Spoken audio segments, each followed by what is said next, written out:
Hello friends, welcome to Yummy Yum Kitchen. সবার প্রথমেই জানাই আমার সাবস্ক্রাইবার আর ভিউয়ার্সদের থ্যাংক ইউ। আর আমার চ্যানেল যারা নতুন এসেছো অবশ্যই আমার চ্যানেলটা সাবস্ক্রাইব করে নাও। আর ফ্রেন্ডস, বেল আইকনটা অবশ্যই প্রেস করে দেবে যাতে আমার নতুন ভিডিও নোটিফিকেশন তোমাদের সবার প্রথমে পৌঁছে যায়। আজকে আবারও একটা নতুন রেসিপি নিয়ে তোমাদের সামনে চলে এসেছি। চলো ফ্রেন্ডস, দেখে নেওয়া যাক। তো ফ্রেন্ডস, আজকের আমাদের রেসিপি হলো কনডেন্স মিল্ক। তো হোমমেড কনডেন্স মিল্ক আমরা কীভাবে বানাবো, আমি যেভাবে বানাই তোমাদের সাথে আমি সেইভাবেই শেয়ার করছি। চলো রেসিপিটাতে কী কী ইনগ্রেডিয়েন্টস লাগছে সেগুলো আমরা দেখে দিই। তো এখানে আমাদের লাগছে 500 ml দুধ, লাগছে 1 কাপ চিনি, 2 টেবিল স্পুন পাউডার মিল্ক, লাগছে একদম একটুখানি মানে 1 চিমটি মতো বেকিং সোডা, আর লাগছে 1 টেবিল স্পুন বাটার। তো চলো ফ্রেন্ডস, দেখে নেওয়া যাক কীভাবে আমরা রেসিপিটা তৈরি করছি। ফ্রেন্ডস, সবার প্রথমেই আমরা গ্যাসটা অন করে নিয়েছি আর দুধটা আমরা দিয়ে নিয়েছি প্যানের মধ্যে। তো ওখান থেকে আমি একটুখানি দুধ, লিকুইড দুধ তুলে নেব।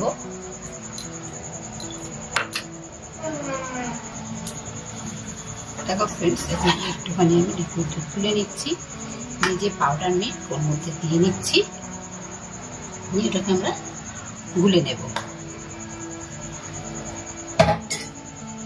তো আমরা এটাকে জাল করে নেব দুধটাকে ভালো করে।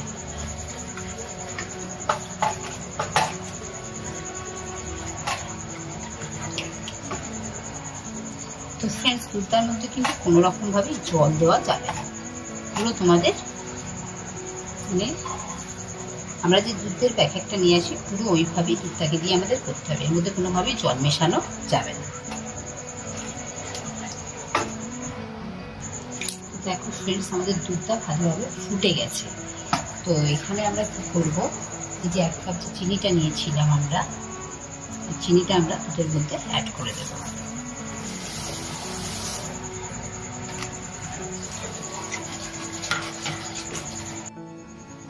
নাড়াতে হবে, নাড়িয়ে নাড়িয়ে এটাকে আমাদেরকে জাল করে নিতে হবে। দুধটাকে খুব ভালোভাবে ফুটিয়ে জাল করে নিতে হবে।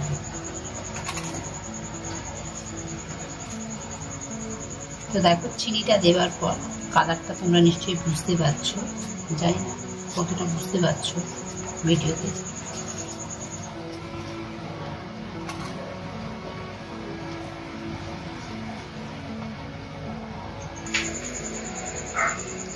দেখো ফ্রেন্ডস, দুধটা আমাদের এইভাবে ফুটছে আর এটাকে আমাদের এইভাবে কন্টিনিউ নাড়াতে হবে।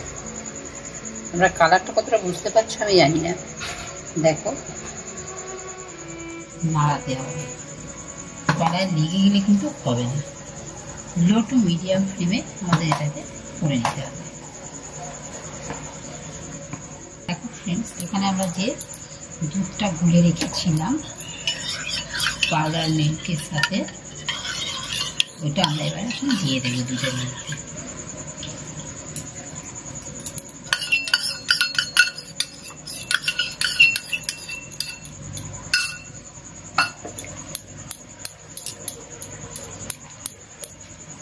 তো দিয়ে এটাকে আমরা এইভাবেই জাল করবো।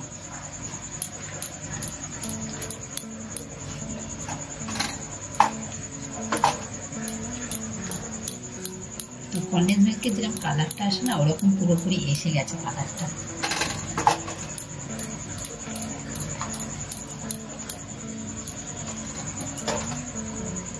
তো ফ্রেন্ডস, আমরা এই সময়তে এখানে বাটারটা অ্যাড করে দেব।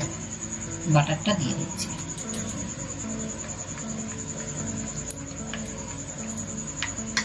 আর এই সময় একদমই মানে সরা যাবে না, এখান থেকে কন্টিনিউ নাড়াতে হবে। আর জোরে আঁচ কিন্তু করা যাবে না, জোরে কিন্তু ফ্লেমটা বাড়ানো যাবে না, কারণ এই সময়তেই তলাতে লেগে যায়। বাটারটা দিয়ে আমরা ভালোভাবে নাড়িয়ে নেব, ভালোভাবে এটার মধ্যে মিশিয়ে নেব।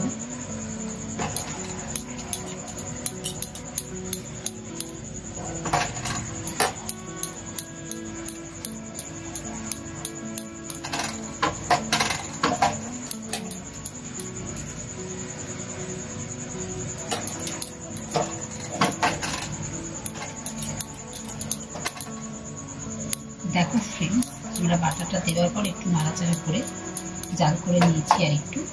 এবার আমরা দিয়ে দেবো ঠিক 1 চিমটি খাবার সোডা, মানে বেকিং সোডা এর মধ্যে আমরা অ্যাড করে দেবো।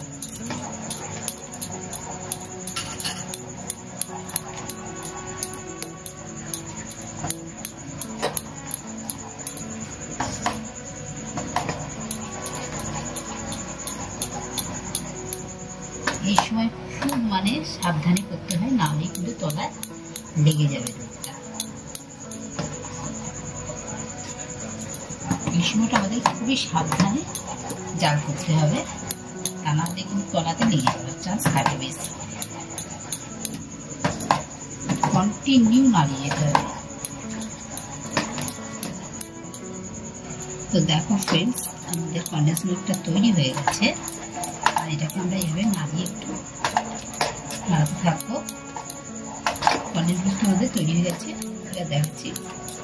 এটাকে আমাদের গরম অবস্থাতেই কিন্তু ছেঁকে নিতে হবে। দেখো ফ্রেন্ডস, কালারটা কন্ডেন্স মিল্কের পুরো কন্ডেন্স মিল্কের মতনই হয়েছে। তো ভিডিওতে কতটা বোঝা যাচ্ছে আমি জানি না। তো এটাকে আমরা এবার ছেঁকে নেব। এটা থেকে খুব সুন্দর একটা সেন্টও ছাড়ছে কন্ডেন্স মিল্কের। তো ফ্রেন্ডস চলো আমরা ছেঁকে নিয়ে টেক্সচারটা তোমাদের দেখাচ্ছি। ফ্রেন্ডস দেখো, আমরা এটা গরম অবস্থাতেই ছাঁকনির সাহায্যে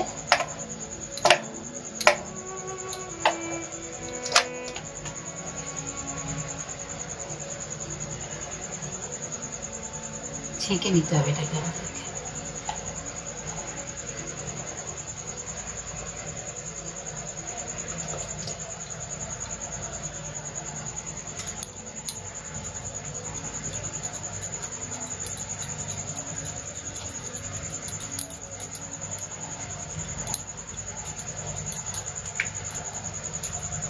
নিলাম ছাঁকনির সাথে পুরো এইভাবে ছেঁকে নিতে হবে আমাদের কন্ডেন্স মিল্কটাকে, ঠিক আছে?